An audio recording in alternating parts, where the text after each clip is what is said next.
Hello mga ka-fresh.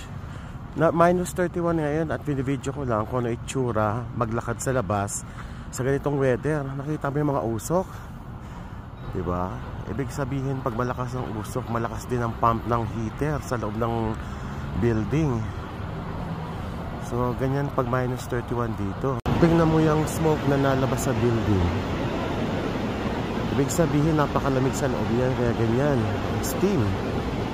Kita mo naman, 340 pa lang, minus 28.4 degrees Celsius. Apakalamig, halos ako lang yata naglalakad sa buong downtown. Kita mo, walang katao-tao sa... Meron pala, ayan.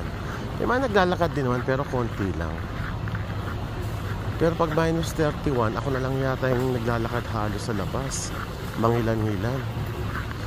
Diba? Kasi wala naman magawa eh. At naka-perfect outfit naman ako, tingnan nyo ha. Ang sese, diba? Maski malamig, pwede pa rumampa. Sila nga hindi giniginaw, oh.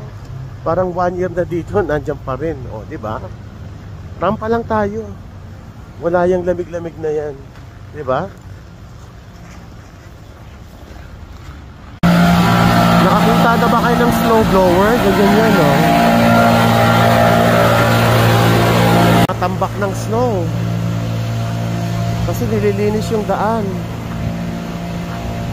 Hindi, nagbabike pa rin. Oh, kita mo yan? Yan ang outfit ko ngayon.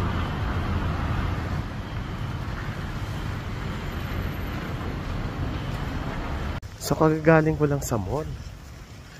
Diyos ko, ngayong lumabas na naman ako sa lamig, ang lamig na.